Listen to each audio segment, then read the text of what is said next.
Thank you for keeping it with us here on Sports from the Couch and the Sports Cubicle.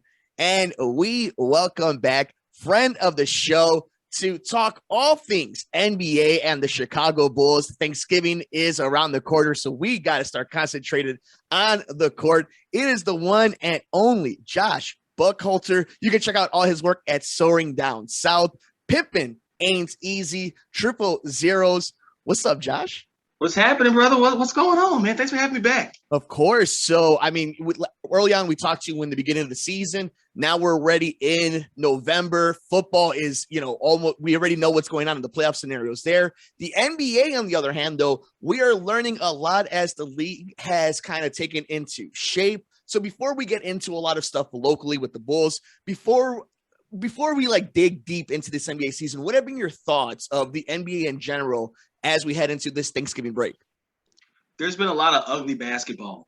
I'm not sure if it's the turnaround this time around or if guys are just, with the layoffs of guys trying to manage, their injuries and whatever is causing them to be rusty, whatever it is. There's a lot of ugly basketball, and a lot of it has been attributed to the changing in the shooting foul rules, where they're not calling unnatural motion. So you've seen a lot of guys points per game drop.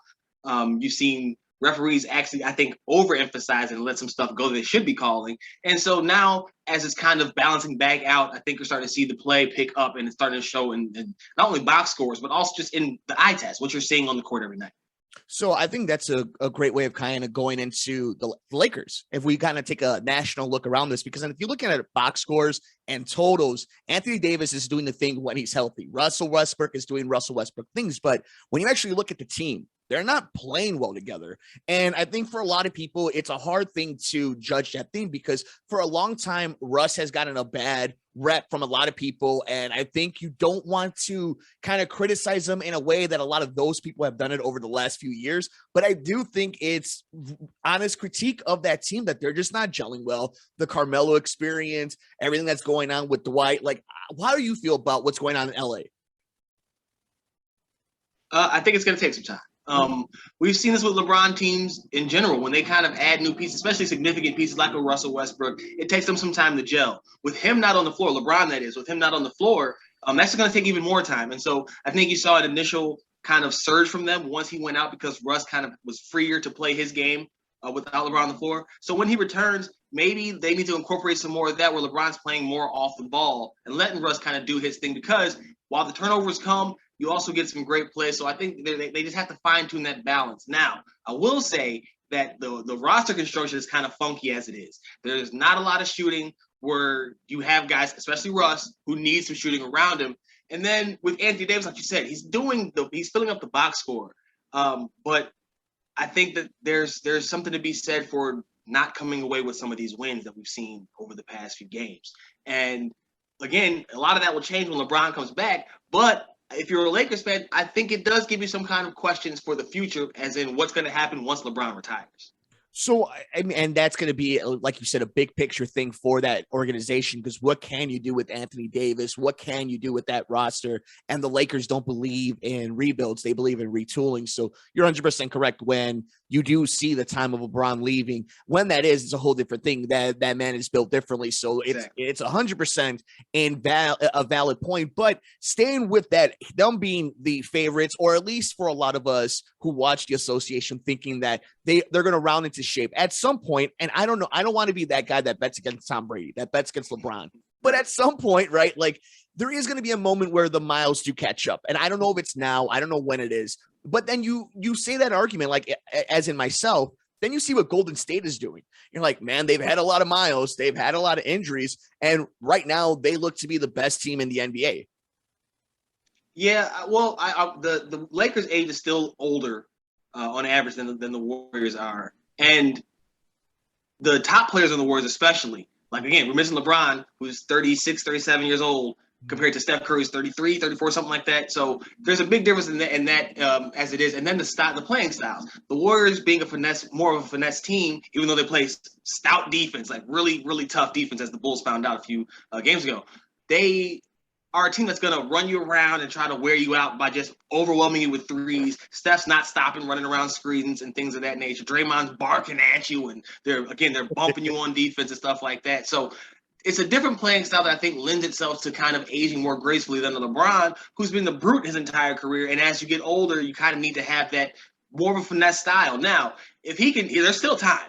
He can still develop that old man, as my brother calls it, poke your butt out, Kyle Lowry, Paul Pierce style game where you find that guy in the rec league still giving out buckets 20, he's 50 years old. So it's not out of the realm of possibility that the Lakers can, bring this thing into form and compete with the Warriors, because the Lakers have the size advantage, and I think they would have a physicality advantage if they could take advantage of it, but they can't. And so that's what you're waiting to see. What we're seeing it with the Warriors, because they've been together. And that's the part I was talking about with LeBron's team taking time to gel. You don't necessarily have that, and then him being out exacerbates it. It's a really funny kind of snapshot, because they've been the faces of the league for the past 10 plus years, easy. And it's just been now that we're going to see that more than likely before you get to the Western Conference Finals. I mean, that's just something to root for, honestly. Yeah, and we're going to see what happens when Klay comes back. So that's going to be the X factor of the entire run in the Western Conference, whether you're Phoenix, whether you're Utah, whether you're Denver, whether you're a healthy Lakers team, whatever's going on with the Clippers and what Paul George is going to be able to do without Kawhi. Like, it's going to depend on if Klay is that dude. I think for a lot of people, we've learned that that's how great Steph is he made. And I use the term he made very loosely, but it's that idea of how good and great Klay and Draymond would have been on their own. Then you add just the X Factor dynamic, the once-in-a-lifetime generation player that is a Steph Curry, what that's going to mean now for this team seeing a Klay Thompson kind of come back. Let's say, though, for a second that it's not Golden State. It's not the Lakers. Who do you like in the West? Is it a Denver? Is it a Utah? Is it a Phoenix? Who else out there is telling you, like, okay, a thing goes right here, a matchup right there, and all of a sudden this is a team that can make a serious run at the NBA Finals? Well, I think we have to include Phoenix in that, right? We saw them do it last year. I think the thought was that without DeAndre Ayton in the fold like that, they might kind of struggle. They were fine rolling. They won, I think, 9 straight now. Like, they have to be in the conversation. Aside from them, because, again, they were in there last year, so you kind of, I don't say they get the benefit of the doubt, but they kind of do. Aside from them, I don't trust Utah. I've never trusted Utah. I will stand on that one. I will go down swinging that Utah is a playoff team, second round exit. And if they peak, I think their peak is conference finals. Denver is a team that intrigues me. Nikola Jokic, his ability to take his MVP caliber play to another level without Jamal Murray is something that is just beyond comprehension. When you think about how he's come in, how he's transformed his body, and how he just plays the game all around as it is, I think that beyond that, it's really a crapshoot, honestly. And I would even throw the Lakers into that bunch, because we don't know what they're going to be. They, like you said, they weren't looking great when everybody was healthy. And I'm giving them, some credit based on their track records there, but that's not a guarantee either. So right now, I think the favorite would have to be a Phoenix-Denver Western Conference Finals. And then everybody else just gets in line behind that with, I would say, the Lakers, possibly the Clippers, because you can't count out that team when Ty Lue and what Paul George get to do, and then with Utah in that mix as well. It's going to be an exciting time, and it's always an exciting time as the one and only Josh Buckhalter joins us today here on the Sports Cubicle. You could join us every single Sunday night, 9 p.m. to 10 p.m. and all over the universe. We're on Twitter at Sports Cubicle TV, the one and only, the marvelous one, Dan Marver, Paul Chivari, Devin Tingle, and myself, Mike Mercado. From Soaring Down South, Pippen Ain't easy, 000. Josh, let's talk about this for a second. Speaking of Pippen Ain't easy, the Chicago Bulls and their really nice start throughout October and November, despite injuries, despite COVID health. What are your thoughts about the team that's in the west side of Chicago right now, how they're playing, how they've played against teams like a Brooklyn and this West Coast trip that they played right now? And as of this recording, they are about to play the Denver Nuggets. So we will see if they finish with a above 500 record or below 500 record in this, which typically for the Bulls team this last few years, a nightmare of a road trip. What have been your thoughts of this team, of Billy Donovan's Bulls?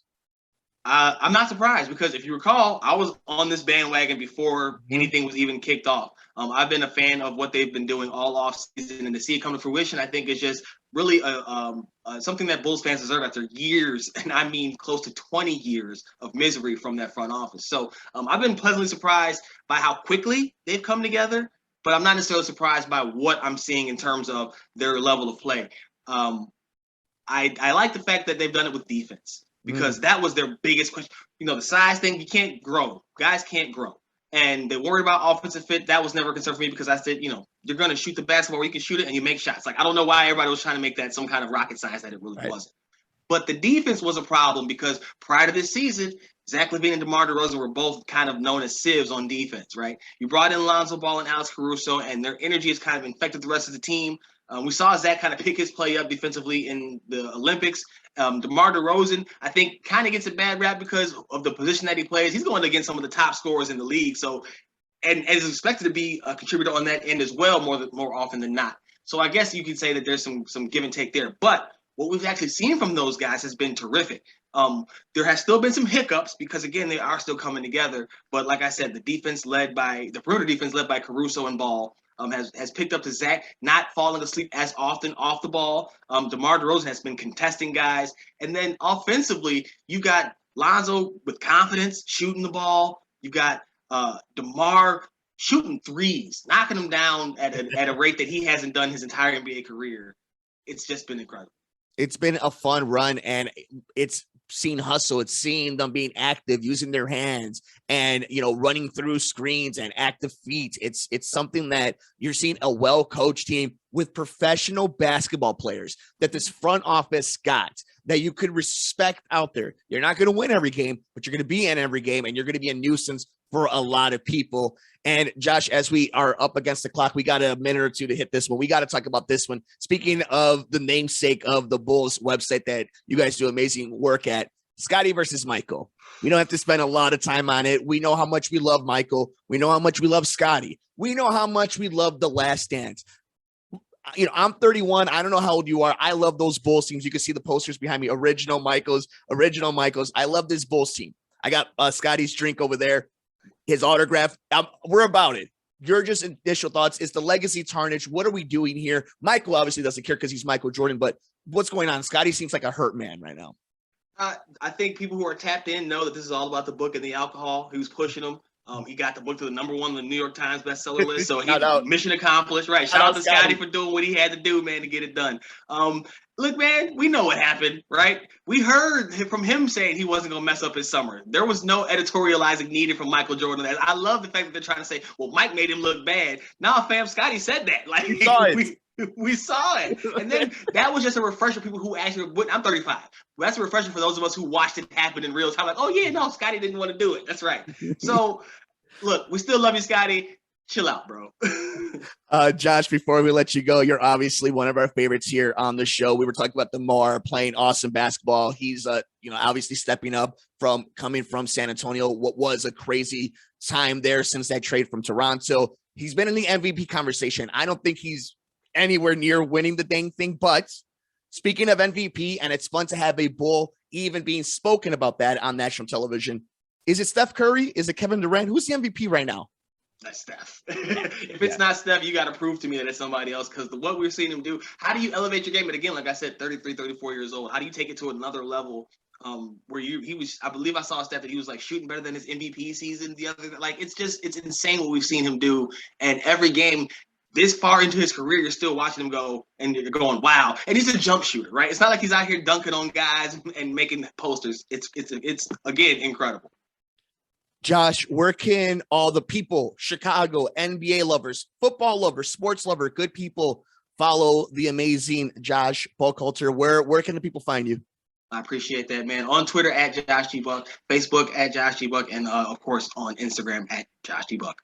Soaring Down South, if you are interested in everything that is the Atlanta Hawks, make sure you guys check that out, because as the Bulls are making a playoff run, that is a team you got to keep an eye on. They got a lot of exciting players and a lot of exciting people covering the team, so make sure you check them out there. Pippen, as in Scotty, ain't easy if you're looking for some Bulls coverage. Triple Zeros is a great way to just talk sports because the one and only Josh Buckhalter holds it down. He is one of our favorite guests here on Sports from the Couch, personally, and of course, the Sports Cubicle on WCPT 820 AM with Devin Tingle, Paul Chivari, the marvelous one, Dan Marver, and myself, Mike Mercado. Let us know, who do you think is the favorites as of November to win the NBA Finals? Who is your NBA MVP? And of course, what do you think about the Chicago Bulls? We're on Twitter at Sports Cubicle TV.